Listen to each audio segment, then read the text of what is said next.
नमस्कार दोस्तों, मैं विमल सोलंकी परमार्श क्लासेस के यूट्यूब चैनल पर आपका हार्दिक स्वागत करता हूं। आज की क्लास में हम पढ़ने वाले हैं 1857 की क्रांति, यानी कि वो क्रांति जिसने 1947 की नींव रखी।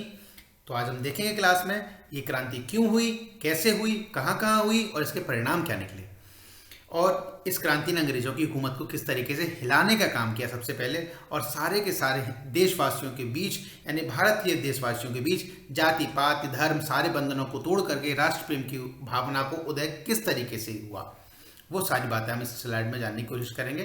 तो हम शुरुआत करते हैं। सबसे पहले जान लेते हैं इसके कारण में सबसे पहला कारण, सबसे महत्वपूर्ण कारण जो सबसे ज़्यादा लोग जानते भी होंगे, डॉक्ट्राइन ऑफ लैप्स यानी हड़प की नीति। एक ऐसी नीति जो लॉर्ड डलहौजी के समय पर आई, ऐसा कहा जाता है, लेकिन डलहौजी से पहले भी 1820 में ये नीति के कुछ अस्तित्व देखे गए हैं। तो डॉक्ट्राइन ऑफ लैप्स से पहले समझ लेते हैं। अगर कोई राज्य का राजा खत्म हो जाता है और उसका कोई गोद लिया हुआ बेटा है, तो वो उस राजा की प्राइवेट प्रॉपर्टी का तो मालिक होगा, लेकिन समूचे राज्य का मालिक नहीं होगा। ऐसा कहना था इस डॉक्ट्राइन ऑफ लैप्स का। डलहौजी को थोड़ा सा खुशकिस्मत समझो या बदकिस्मत समझो, जो भी समझना वो समझ सकते हैं, वो आगे पता भी चल जाएगा। बेसिकली इस व्यक्ति ने जिस समय ये अपने शासन काल में आया, तो वहाँ पर बहुत सारे राज्य ऐसे हुए जो डॉक्ट्राइन ऑफ लैप्स के जरिए हड़पे गए, यानी कि उनके राजा खत्म हो गए, उनके दत्तक पुत्र को शासन में स्थापित नहीं किया गया। तो सतारा, जैतपुर, संबलपुर, बागत, उदयपुर, झांसी, नागपुर, अवध इसके एग्जाम्पल्स हैं। दरअसल इसके अगर मैं अवध से पहले सारे एग्जाम्पल देखूं तो सारे एग्जाम्पल्स वही हैं, यानी कि राजा खत्म हो गया, दत्तक पुत्र को शासन नहीं देना। अवध के साथ थोड़ा सा सीन अलग था। यहाँ के वाजिद अली शाह साहब, नवाब वाजिद अली शाह साहब जिस समय शासन कर रहे थे, उस समय ये डलहौजी कुछ दिन के लिए वहाँ गया। वहाँ जा करके रहा ये बंदा, और डलहौजी जब रहा वहाँ पर, तो बेटा थोड़ी सी स्थिति इस तरीके से बन गई कि इसको लगा वहाँ मिस गवर्नमेंट हो रही है, यानी कि शासन ढंग से चला नहीं पा रहा नवाब वाजिद अली शाह साहब। तो नवाब वाजिद अली शाह को इसने अपदस्थ करना, यानी कि उसको जगह से हटा करके किसी और व्यक्ति को राजा बनाना सोचा लॉर्ड डलहौजी ने। लेकिन इसको हुकूमत ने, यानी कि ब्रिटिश एम्पायर ने इसको प्रेशर दिया कि नहीं, इसे भी हड़प लो। तो अवध को भी इसने हड़प लिया। लास्ट यही हड़पा गया 1856 में, 1857 से जस्ट पहले। तो एक कारण तो ये हो गया डॉक्ट्राइन ऑफ लैप्स, हड़प की नीति। या फोटो जो देख रहे हो, ये फोटो देख रहे हो, जो अंग्रेज है, अंग्रेज आ रहे थे शासन काल में, यानी शासन में आते थे, राजाओं को डॉक्ट्राइन ऑफ लैप्स देते थे और वो ले लेते थे। ऐसे ही कुछ और भी हुआ था 1947 के समय पर भी। अगर आपने द स्टैच्यू ऑफ यूनिटी जिनके लिए बनी है, सरदार वल्लभ भाई पटेल, जिन्हें द स्टैच्यू ऑफ यूनिटी कहा जाता था, तो उस समय भी ऐसा ही कुछ हुआ था, देखेंगे डॉक्यूमेंट ऑफ असेशन में। खैर छोड़िए, वो आगे की बात है, वो कभी और देखेंगे, लेकिन अभी बेसिकली हम ये देख लेते हैं। तो पहला मेजर रीजन हुआ डॉक्ट्राइन ऑफ लैप्स, यानी हड़प की नीति से स्तर पर पहुंच गई। अब राज्यों को हड़पा जाएगा, अंग्रेज अपनी हुकूमत चलाएंगे, वहां के राजा को अपदस्थ कर दिया है, तो वहां की जनता के भीतर एक सिंपैथी की फीलिंग तो आई जाएगी। आप खुद भी समझ सकते हैं, अगर हमारे देश के मुखिया के साथ कुछ भी घटना घटित हो जाती है तो सिंपैथी की फीलिंग आई जाती है। अभी जैसे कि आप माहौल देख भी रहे होंगे नरेंद्र मोदी साहब के साथ जो हुआ सीन, जो सिक्योरिटी लैप्स जो हुआ, तो उसके लिए भी पूरा देश एकजुट हो गया, और वो सारी चीज़ें होती रहती है। तो सिंपैथी गेन किया सबसे पहले। उसके बाद क्या किया, उसके बाद की जानकारी ले लेते हैं। यानी एक रीजन तो ये हो गया डॉक्ट्राइन ऑफ लैप्स। दूसरा रीजन क्या हो गया, rampant corruption in the companies administration. Rampant क्या होता है, रैम्पेंट होता है कोई चीज इस कदर बढ़ जाए जिसे रोकना मुश्किल हो जाए। इस कदर बढ़ गया करप्शन कंपनी के एडमिनिस्ट्रेशन में, यानी कि अब देखिए, भ्रष्टाचार जिस समय बढ़ेगा तो कोई ना कोई क्रांति तो होगी। अभी के दौर की अगर मैं बात करूं तो 2010-11 की बात है, जब अन्ना हजारे साहब ने भ्रष्टाचार के लिए एक ऐसे आंदोलन को खड़ा कर दिया जिस आंदोलन की उपज आज दिल्ली झेल रही है कहूँ, या मैं वो कहूँ एडमिनिस्ट्रेशन उसका अच्छा भी है। अरविंद केजरीवाल की बात कर रहा हूँ मैं, कुमार विश्वास की बात कर लीजिए, किरण बेदी की बात कर लीजिए, योगेंद्र कुमार की बात कर लीजिए। एक ऐसा आंदोलन हुआ जो क्यों हुआ था, भ्रष्टाचार के खिलाफ। तो भ्रष्टाचार एक बड़े स्तर पर कंपनी के शासन में भी देखने को मिला, जिस शासन में कंपनी ये दावा कर रही थी कि हम बहुत अच्छे तरीके से शासन चला रहे हैं, वहीं उसके कुछ लोग जनता से रुपया हड़प रहे थे। और आपको पता ही है अंग्रेज किस तरीके से हुकूमत कर रहे थे, बहुत ज़्यादा जलील करते थे लोगों को, बहुत ज़्यादा अत्याचार करते थे। उन अत्याचार से बचने के लिए जिसने पैसा दे दिया उस पर अत्याचार नहीं हुआ, बेसिकली सी बात है। और बड़े स्तर के जो लोग होते थे उनको ये सारी चीज़ झेलनी नहीं पड़ती थी। तो ये भी एक रीज़न रहा। उसके बाद एक रीज़न, मेजर रीज़न ये रहा सोशियो रिलीजियस रिफॉर्म्स। बेटा एक बात याद रखिए, जब भी अगर आपको किसी की आहत करनी है, आत्मा को, किसी को बहुत ज़्यादा नुकसान पहुंचाना है, तो आप उसके धर्म को, उसके कल्चर को डगमगा दीजिए। इसका बहुत बड़ा फायदा उठाते हैं नेता लोग। लेकिन समझिए उस समय पर अंग्रेजों ने किया क्या था। उन्होंने ये जो काम किए, सती प्रथा को, विडो मैरिज को और वुमेन्स एजुकेशन, इन सारी चीज़ों को जो उस व्यक्ति ने किया या अंग्रेजों ने जो किया, तो वो उन्होंने अपने स्तर पर किया। जैसे कि उन्होंने सती प्रथा को बंद कर दिया, उन्होंने कहा सती प्रथा बंद की जानी चाहिए। विडो मैरिज को, यानी कि जो विधवा है उनका पुनर्विवाह होना चाहिए। वुमेन्स एजुकेशन, महिलाओं की शिक्षा पर जोर दिया। ये सारी की सारी चीज़ें हमारे उस समय के तथाकथित जो लोग थे उन लोगों को रास नहीं आई। आपको छोटी सी बात अगर मैं बता दूं, सती प्रैक्टिस हमारे सनातन धर्म में, या जो धर्म भारतीयों का था पहले, उसमें सती प्रैक्टिस थी ही नहीं। अगर सती प्रथा होती तो राजा दशरथ के मरने के बाद तीनों रानियां सती हो जाती। ऐसा नहीं हुआ, इतिहास में कहीं सती प्रथा का मूल्यांकन नहीं है। सती प्रथा वास्तव में सती प्रथा अगर मैं आपको बात बताऊं तो सती प्रथा थी अपने प्रेम को जाहिर करने की, कि मुझे अपने प्रेमी के बिना, अपने शौहर या मैं कहूँ अपने पति के बिना नहीं जीना। तो उसके लिए पत्नियां अपना प्रेम निर्वाह करते हुए उसी के साथ अपने शरीर को समाप्त कर देती थी। लेकिन सती प्रथा का ऐसा कोई परिणाम नहीं है कि आपको जबरदस्ती सती प्रथा फॉलो करनी पड़ती हो। अपने इतिहास में ऐसा कहीं नहीं है। विडो रिमैरिज की बात करूं तो हमारे यहाँ एक शास्त्रों में प्रक्रिया जिसे नियोग कहा जाता है। नियोग आप सर्च कीजिए, आपको मिलेगा। तो वो रिमैरिज के लिए, तो हमारे यहाँ रिमैरिज भी पहले हुआ करती थी। और वुमेन्स एजुकेशन की बात करूं तो आपको जान करके आश्चर्य होगा कि ऋग्वेद के 2 मंत्र हमारे यहाँ महिलाओं ने दिए हैं। तो महिलाओं की शक्ति तो हमारे यहाँ शुरू से ही बड़े वर्चस्व स्तर पर रही है। तो अंग्रेजों ने ऐसा कुछ नहीं किया। दरअसल सती प्रैक्टिस, विडो मैरिज, ये सारी की सारी घटनाएं तब घटित हुई है। पर्दा प्रथा में कहूँ तो जब आक्रांताओं ने, विदेशी आक्रांताओं ने सारी घटनाएं हमारे राज्य को, हमारे देश को तोड़ने की कोशिश की, तो हमने अपनी महिलाओं को बचाने के लिए सारी प्रथाएं लेकर के आए थे। अब इन प्रथाओं को जब खत्म करने लगे अंग्रेज लोग, तो हमारे लोगों को लगा कि ये पता नहीं क्या करना चाह रहे हैं, हमारी समझ में नहीं आ पा रहा है। तो अंग्रेजों की इस नीति का भी प्रभाव पड़ा 1857 की क्रांति पर। इसके बाद मैं बात कर लूँ ब्रिटिश की एक और घटना की। उन्होंने बहुत सारे युद्ध हार गए। अगर मैं बात करूँ तो अफगानों ने भी युद्ध लड़ा। 1830-35 की बात है, अफगानों से युद्ध हुआ, ब्रिटिश हार गया, बहुत बड़ा नुकसान हुआ। मैं कह सकता हूँ पंजाब के साथ हुआ था, बहुत बड़ा नुकसान हुआ। क्रीमियन वॉर हुआ था। वॉर में एक तरफ तो बहुत बड़ी अलायंस थी, एक तरफ फ्रांस था, फ्रांस हार गया, लेकिन बेसिकली उसमें नुकसान बहुत बड़ा हुआ। तो आप एक बात बताइए, जिस समय अंग्रेज हुकूमत कर रहे हैं भारत के अंदर, जो भारत के अंदर हुकूमत करने वाले अंग्रेजों की जब स्थिति दूसरे वॉर में, दूसरे युद्धों में कमजोर पड़ती हुई दिखी, तो भारतीयों को लगा कि हमें इनसे मुक्त होने का ये बहुत अच्छा मौका है और हमें गंवाना नहीं चाहिए।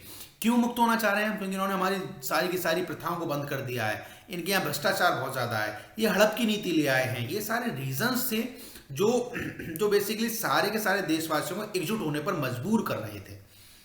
लेकिन अभी कहानी खत्म नहीं हुई, क्योंकि अभी चिंगारी तो मेन लगना बाकी है। मेन चिंगारी जहां से लगी, वो चिंगारी लगी हमारे देश के वीर जवानों, वीर सैनिकों के बीच से। दरअसल बेटा, वीर सैनिकों को ऐसे काम करने को मजबूर किए गए जिनसे कि उनको दिमागी रूप से अस्वस्थ, कमजोर और गुलाम बनाया जाए। क्या क्या किया समझिए। कोई भी कास्ट और रिलीजियस मार्क्स नहीं पहन पाएंगे। जैसे कि अगर आपको पता हो तो अगर कोई व्यक्ति, देखिए मैं अभी एक एग्ज़ाम, मेरे फ्रेंड है, बहुत ज़्यादा खास फ्रेंड है, अक्षय कौशिक। तो उसे एग्ज़ाम दिलाने के लिए मैं जब लेकर के गया, एक एग्ज़ाम था रेलवे का, तो मैं ग्वालियर गया था। तो उस एग्ज़ाम के अंदर सबकी चेकिंग होती है, कोई भी मेटल की चीज़ नहीं पहन के जाने दी जाती। जहाँ तक कि हमारा जो कलावा होता है, कलावा हो, गले में माला, वो सारी चीज़ें उतरवा के रख दी जाती हैं। चलिए ठीक है, ये सारा एक प्रोसेस होना भी चाहिए। लेकिन बेसिकली ये सारी प्रोसेस तो ठीक है। मैंने एक सीन देखा वहाँ, एक सरदार कम्युनिटी का एक बच्चा आया और उसने हाथ में कड़ा पहन रखा था। उसके कड़े को उतरवाया नहीं गया, और उनके लिए कृपाण भी अलाउड होती है, क्योंकि वो एक मार्क्स होते हैं रिलीजियस शो करने के। तो हमारे यहाँ ये प्रथा है अभी भी, और अच्छी भी है, होनी भी चाहिए। लेकिन वहाँ पर एक घटना घटित हुई। उन लोगों को, यानी आप पगड़ी नहीं पहनोगे, आप अगर मुस्लिम हैं तो आप दाढ़ी नहीं रख सकते, और यानी कि ऐसा होता है ना, दाढ़ी नहीं रख सकते, मूंछ रखना नहीं चाहते, वो दाढ़ी रख नहीं सकते, तो मुस्लिम में वैसे थे। हिंदुओं के साथ भी ये घटना घटित हुई। आप कलावा नहीं पहन सकते, माला नहीं डाल सकते, आप जनेऊ नहीं धारण कर सकते। तो यानी कि कोई भी ऐसे मार्क्स को पहनने से बैन कर दिया गया जो धर्म को शो करते हैं। तो यहाँ से एक भावना तो आहत हुई उन लोगों की। उसके बाद एक चीज और हुई, उस समय जो हिंदू धर्म था उसके साथ एक घटना थी बेटा, कि समुद्र को लॉस करते ही, समुद्र को पार करते ही जाति खत्म हो जाती थी। दरअसल ब्राह्मणों के साथ ही बड़ा सीन है, और अभी भी कुछ लोग मानते हैं। अगर आपको मैं बात बताऊं तो जो भी सन्यासी लोग होते हैं, ब्रह्मचर्य स्थापित किए हुए हैं सन्यासी हैं, वो आज भी भारत देश की सीमाओं के भीतर ही रहेंगे, वो समुद्र लांघ कर नहीं जाएंगे, क्योंकि ये मानना है भारतीय कल्चर के अनुसार कि अगर आपने समुद्री सीमाओं को लांघा तो आपकी जाति खत्म हो जाएगी। और वो सर्विस के लिए समुद्री सीमाओं को लांघना भी पड़ता था, और वो जाते थे, और अंग्रेज जानबूझ करके लोगों को समुद्री पार सीमा के पार भेजते थे। एक घटना और मैं बता दूं आपको, एक इन लोगों ने काम और किया, जो अलावेंस मिलता था, फॉरेन अलावेंस, यानी कि इससे पहले एक घटना होती थी, एक चीज होती थी कि अगर आप पंजाब में, सिंध में नौकरी कर रहे हैं तो आपको एक्स्ट्रा अलावेंस मिलेगा, तो वो भी बंद कर दिया। इतना सब ठीक था, लोग झेल रहे थे, आक्रोश तो था लेकिन दबाए बैठे हुए थे। चिंगारी लग गई कब? जिस समय हमारे सैनिकों के आटे के अंदर हड्डियों का पाउडर आया, ऐसी अफवाह फैल गई, था भी। और जिसने सबसे ज्यादा तहलका मचाया वो थी कार्ट्रेज। ये आप जो देख रहे हो ना, ये गन, ये कार्ट्रेज होती थी। इस कार्ट्रेज में से बुलेट पाउडर निकाला जाता था, उस पाउडर को डाल करके जब फायर किया जाता था, इसके ऊपर जो लगा हुआ है पेपर केस, इस पेपर केस पर जो ऑयल था या फिर मेरे को रैपिंग पेपर था, वो बना हुआ था बेसिकली ग्रीस लगा हुआ था उसके ऊपर। ग्रीस को रब करके जब जाकर कार्ट्रेज डालना पड़ता था, तो वो ग्रीस जो था वो था बेटा बीफ और पिग का, दो ऐसी चीजों का जो बहुत बड़े दो कम्युनिटी के लिए बैंड थी। हिंदुओं के लिए सबसे ज्यादा पवित्र गाय, आपने उसी के मांस का, उसी की हड्डियों के चूरे का ग्रीस बना डाला, और उससे फिर मुंह से खोलना पड़ता था। इतनी पवित्र, बोलने में भी मेरे को अजीब लग रहा है, लेकिन टीचर हैं तो पढ़ाना पड़ेगा, पढ़ाएंगे भी। तो बीफ और पिग, सुअर, जो कि हराम होता है मुसलमानों के अनुसार, मुस्लिम कम्युनिटी के अनुसार, तो ये दोनों की दोनों हमारी कम्युनिटी को नुकसान पहुंचाने की चीजें की गई। इसने चिंगारी आग लगा दी। अच्छा, उन्होंने ये किया जानबूझकर था, क्योंकि वो हमारे को मेंटली रूप से गुलाम बनाना चाह रहे थे अंग्रेज लोग, लेकिन इसने तो गलत ही कर दिया, अलग ही काम कर दिया। और इसका सबसे बड़ा बीड़ा उठाया एक ऐसे व्यक्ति ने, जिस व्यक्ति का नाम आप सभी जानते हैं, मंगल पांडे। जिस व्यक्ति के एक छोटे से घटनाक्रम ने, अगर मैं बात कहूं तो मात्र 8 या 9 दिन का घटनाक्रम रहा, और जो घटना उन्होंने घटित की वो मुश्किल से 4 या 5 सेकंड की घटना थी, जिसने मंगल पांडे को ताउम्र के लिए अमर कर दिया। क्या थी वो घटना, देखते हैं। दरअसल बेटा इस सब के विरोध में सबसे पहले जो आया वो आया बहरमपुर, वेस्ट बंगाल की एक इन्फेंट्री, 19th नेटिव इन्फेंट्री के कुछ सैनिक आए। उन सैनिकों ने 1857 की फरवरी में एक क्रांति कर दी।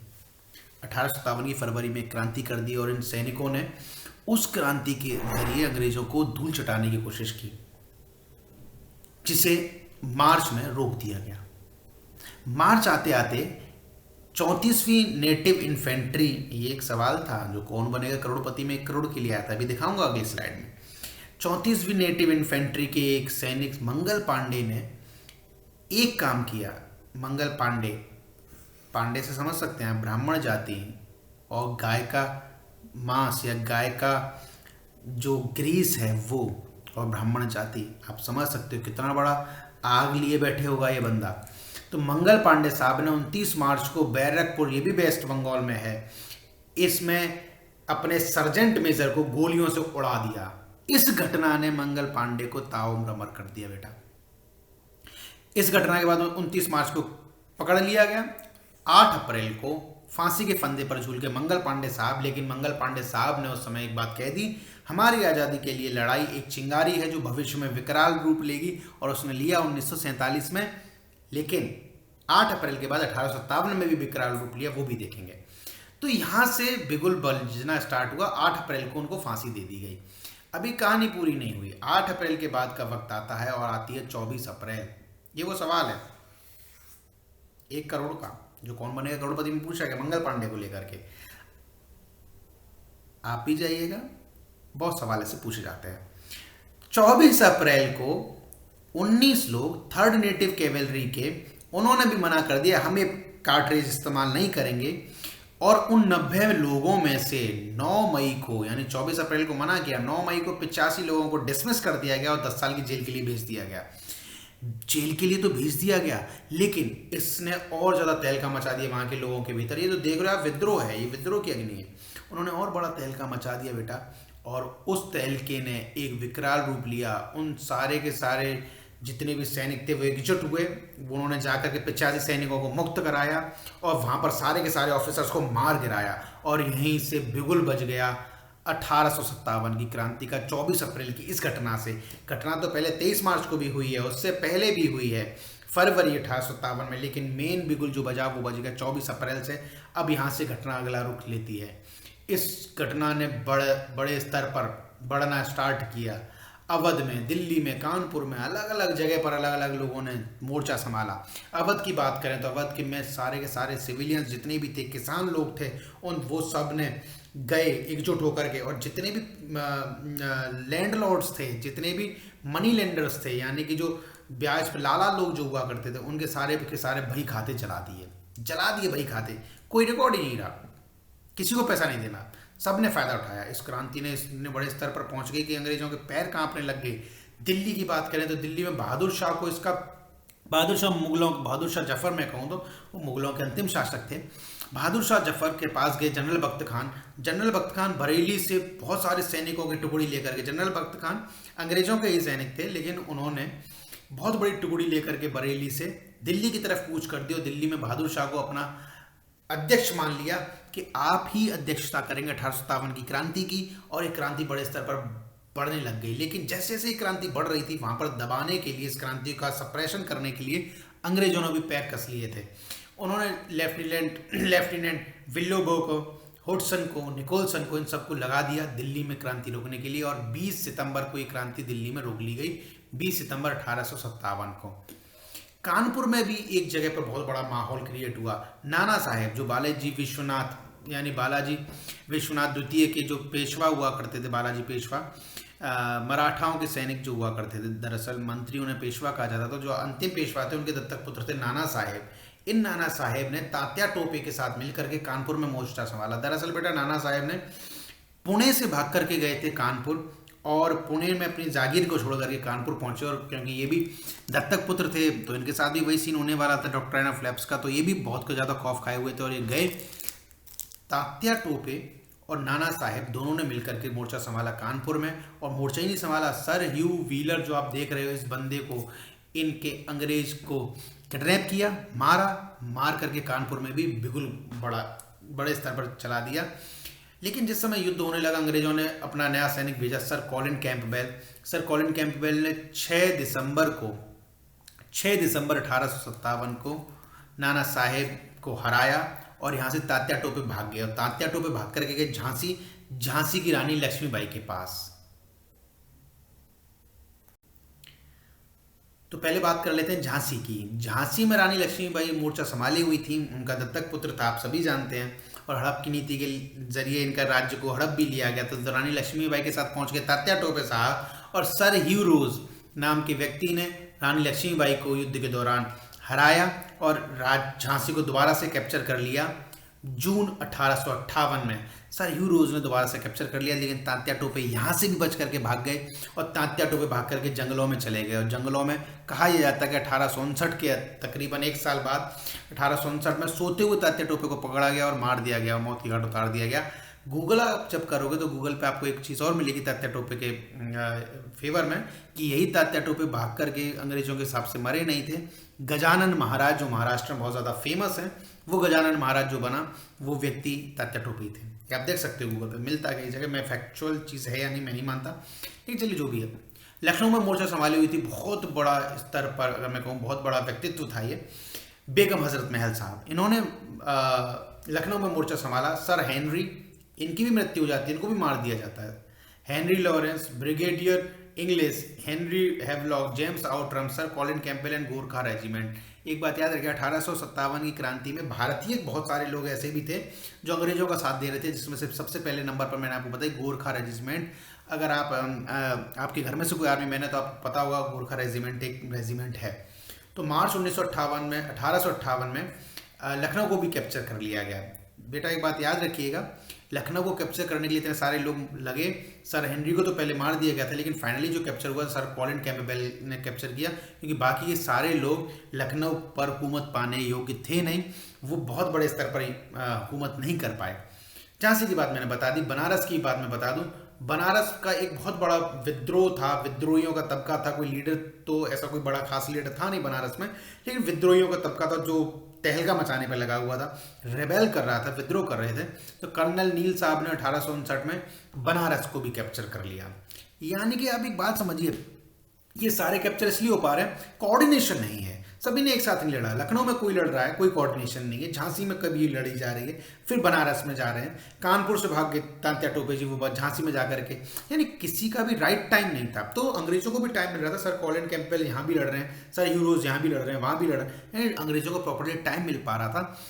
कंबाइंड चीज़ नहीं हो पा रही थी, वो कंबाइंड चीज़ नहीं हो पा रही थी जो महात्मा गांधी जी ने कर दी 1914, 1915, 16, 17 के बाद से 20 में कहूँ, 32 में कहूँ, यानी उनके जितने भी आंदोलन हुए वहाँ एकजुटता थी, और इन आंदोलनों में एकजुटता थी नहीं, जिससे कि हार गए।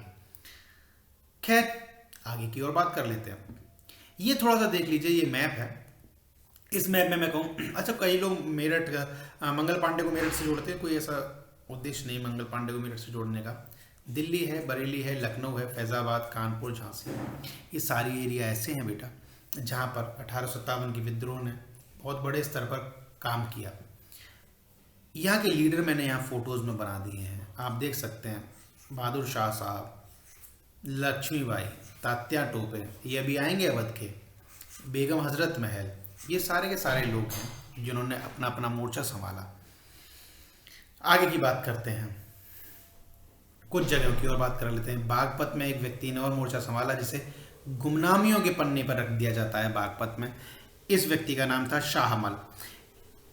इस व्यक्ति ने बहुत सारे किसानों को एकजुट किया और अपने छोटे से स्तर पर इस तरीके से शासन करना शुरू कर दिया कि वहाँ के लोगों को लगने लगा अंग्रेजी हुकूमत का शासन खत्म हो चुका है, शाहमल ही सब कुछ है, यही करेंगे सब कुछ। लेकिन शाहमल के साथ इतना गलत कृत्य किया अंग्रेजों ने। अंग्रेजों के एक जनरल थे डुनलैप। इस डुनलैप ने शाहमल को न केवल मारने के बाद गर्दन काट दी, हाथ पैर काट के चौराहे पर टांग दिया और ये दिखा दिया कि अगर आपने हमारे खिलाफ विद्रोह किया तो आपकी यही स्थिति होगी। शाहमल को मार करके जुलाई 1857 में इनको भी किडनैप मार करके बागपत को भी अब हड़प लिया, बागपत को भी कंट्रोल कर लिया। बात कर लेते हैं बरेली की। या फोटो देख रहे हैं, शाहमल साहब है, 1857 क्रांति के महानायक बाबा शाहमल तोमर, बिजरौल बागपत के किसान जिसने अंग्रेजों की नींव हिला करके रख दी। बरेली में खान बहादुर, बरेली के खान बहादुर को पेंशन अलॉट हुई थी अंग्रेजों की तरफ से, लेकिन खान बहादुर ने पेंशन को नहीं लिया और 40,000 सैनिकों के साथ कूच कर दिया, जिसे सारे के सारे अंग्रेजों ने 1859 में बरेली को भी कैप्चर कर लिया। बरेली के बाद कुछ जगह और पढ़ लेते हैं। बिहार में कुंवर सिंह अंग्रेजों के खिलाफ लड़े, और कुंवर सिंह जो आप देख रहे हैं, ये श्रीमती प्रतिभा पाटिल जी हैं, वो तत्कालीन राष्ट्रपति थी, तो कुंवर सिंह की मालार्पण करते हुए तो कुंवर सिंह भी अंग्रेजों के खिलाफ लड़े और बिहार में कमान संभाली उन्होंने। और एक खास व्यक्तित्व, जिस व्यक्तित्व के नाम पर अभी अयोध्या में जो मस्जिद बन रही है, राम मंदिर के पैरेलल जो मस्जिद बन रही है, उस व्यक्ति का नाम था मौलवी अहमदुल्ला खान। ये हैं मौलवी अहमदुल्ला खान, जिन्होंने 1857 की क्रांति में अंग्रेजों के खिलाफ फैज़ाबाद से मोर्चा संभाला। और फैज़ाबाद अब अयोध्या के नाम से जाना जाता है, आप जानते हैं। और इन्हीं के नाम पर इसीलिए मुस्लिमों ने कहा कि इन्हीं के नाम पर हम अपनी मस्जिद का नाम रखेंगे, क्योंकि ये 1857 के हीरो थे। बहरहाल 1858 में फैज़ाबाद को भी कैप्चर कर लिया। तो मैंने अभी आज तक आपको बताया, हम अब तक सीख पाए एक चीज़ कि किस तरीके से ये किन कारणों से 1857 की क्रांति हुई, और फिर हमने पढ़ा कहाँ पर किस किस तरीके से ये क्रांति ने विकसित रूप लिया और किस तरीके से अंग्रेजों ने इसे दबाया। अब देखते हैं कि इतना सब होने के बाद अंग्रेज इसे दबाने में सक्षम कैसे हो पाए, और क्यों ये क्रांति अपने अस्तित्व को प्राप्त नहीं कर पाई, क्यों ये क्रांति ने भारत को आज़ाद नहीं करा पाया। इसका सबसे मेजर रीज़न था बेटा वो है all India all classes participant was absent, यानी कि सारे के सारे लोगों ने एकजुटता के साथ पार्ट नहीं किया। जो बहुत ज़्यादा पैसे वाले थे उनको लगा कि कि हम पार्टिसिपेट करने से कोई मतलब नहीं, अंग्रेज़ों की नीतियाँ अच्छी हैं। जो लैंडलॉर्ड्स थे, जिनके खिलाफ पीजेंट्स ने यानी किसानों ने जिनके खिलाफ आंदोलन किया, वो भी ये सोचते थे कि ठीक है हमारे लिए अंग्रेज अच्छे हैं, हमारे को बेहतर सर्विसेज प्रोवाइड कर रहे हैं। और कुछ तबके का तो यहाँ तक मानना भी था बेटा कि हमें जो कुछ भी मिला है वो अंग्रेज़ों की देन है, और अंग्रेज अगर रहे तो डेवलपमेंट बहुत ज़्यादा बड़े स्तर पर होगा, तो इसलिए उन्होंने सपोर्ट नहीं किया। एक बात और मैं बता दूँ, रानी लक्ष्मीबाई के खिलाफ अंग्रेज़ों का सहयोग करने वाला एक परिवार और था, सिंधिया परिवार। ये जो ज्योतिरादित्य सिंधिया हैं, इनकी फैमिली के ही एक थे सिंधिया परिवार। इसने भी अंग्रेज़ों का ही साथ दिया था 1857 की क्रांति में। कड़वा है पर सच है। इसके बाद दूसरा रीज़न है पुअर आर्म्स एंड इक्विपमेंट। आपको सबको पता है अंग्रेज़ों के पास तो हथियारों का ज़ख़ीरा था, आराम से कूच करते थे। ये देखिए, ये हमारे लोगों के पास लाठी डंडे आप देख पा रहे हैं, ये लाठी डंडे हैं, जबकि अंग्रेज़ों के पास क्या है, अंग्रेज़ों के पास गन्स हैं, बुलेट्स हैं, सारी की सारी चीज़ें, यानी खून की नदियाँ बहाने का पूरा सामान है उन लोगों के पास। उसके बाद सबसे मेजर रीज़न अगर मुझसे पूछा तो मेजर रीज़न ये था अनकोऑर्डिनेट एंड पुअरली ऑर्गेनाइज्ड, यानी कि ये अनकोऑर्डिनेट था, ऑर्गेनाइज्ड अच्छी तरीके से नहीं किया था, और ऑर्गेनाइजेशन में सबसे बड़ा महारत हासिल थी महात्मा गांधी साहब को, इसलिए उन्हें राष्ट्रपिता कहा भी जाता है। और ये मानना भी गलत नहीं कि राष्ट्रपिता इसलिए भी हैं वो, क्योंकि उन्होंने जिस तरीके से कोऑर्डिनेट किया सारे के सारे लोगों को, वो भारत के इतिहास में, भारत ही नहीं दुनिया के इतिहास में काबिल तारीफ़ है। बहुत बड़े स्तर पर उन्होंने काम किया, भारत में आज़ादी प्राप्त करा। तो ये सारी की सारी चीज़ें हो गई। फेलियर तो मैंने आपको बता दिया, लेकिन इसका अचीवमेंट भी तो हुए होंगे। हाँ, अचीवमेंट थे। इसका सबसे बड़ा अचीवमेंट था 1857 के बाद, कि 1857 से पहले, या मैं कहूँ अंग्रेज़ों से पहले, मुस्लिम और हिंदू दोनों कम्युनिटीज़ के बीच में बहुत बड़ा गैप था। 1857 की क्रांति ने वो उस गैप को कम कर दिया। क्यों? देखिए, तात्या टोपे भी लड़ रहे हैं यहाँ पर, लक्ष्मीबाई, रानी लक्ष्मीबाई भी लड़ रही हैं एक तरफ, तो दूसरी तरफ बेगम हजरत महल हैं। एक तरफ तात्या टोपे लड़ रहे हैं तो दूसरी तरफ मौलवी साहब हैं। बहादुर शाह जफर जनरल बख्त खान की सपोर्ट ले रहे हैं। मंगल पांडे साहब ने इसको लॉन्च किया, इसको एक नया आयाम दिया। तो आप देख पा रहे हैं हिंदू मुस्लिम एकता बहुत बड़े स्तर पर पहुंच चुकी थी। सबसे मेन चीज़ तो यही थी। और दूसरा, 1857 की क्रांति ने अंग्रेज़ों ने इस क्रांति को दबा तो दिया, लेकिन इसके परिणाम इस कदर निकले कि अंग्रेज़ों की मल्लिका यानी कि ब्रिटेन की राजकुमारी ये समझ गई कि अब भारत में हुकूमत इस तरीके से नहीं चलेगी कि कंपनी का शासन रहे और हुकूमत चल जाए। उन्होंने कहा कंपनी का शासन हुकूमत नहीं करेगा, शासन पर हुकूमत करेगा हमारा राजशाही शासन, और केवल वाइसराय बनाए जाएंगे, यानी एक रॉयल, हम अपनी तरफ से, जैसे हमारी तरफ से अभी गवर्नर जाते हैं ना दूसरे देशों में, तो ऐसे उन्होंने यहाँ पर वाइसराय भेजे। उन्होंने कहा अब सारा शासन हम देखेंगे, क्योंकि अगर ऐसी क्रांति दोबारा हुई तो चिथड़े से उड़ जाएंगे इस क्रांति के बाद अंग्रेजी हुकूमत के। तो इस क्रांति के दो मेजर अचीवमेंट यही रहे। हालांकि हम जीत सकते थे उसी समय, हम आज़ाद हो सकते थे, लेकिन नहीं हो पाए। इसके रीज़न क्या क्या रहे वो भी मैंने आपको बताने की कोशिश की है। फिर से मैं आपको बताऊं 1857 की क्रांति, इसमें हमने पढ़ने की कोशिश की, समझने की कोशिश की। अगर आपको ये वीडियो अच्छी लगी हो तो चैनल को सब्सक्राइब ज़रूर कीजिएगा, वीडियो को शेयर कीजिएगा। उम्मीद करता हूँ आपको ये वीडियो पसंद आई होगी। और अगर आप ऐसी और भी कोई चीज़ आप अपनी डिमांड के हिसाब से भी पढ़ना चाहते हैं तो मुझे कमेंट सेक्शन में ज़रूर बताइएगा। मैं अगली वीडियो उसी टॉपिक पर लेकर के आऊँगा। तब तक के लिए मैं विदा चाहूँगा आपसे। आप सभी को जैसी तरह मिलते हैं अगली वीडियो में।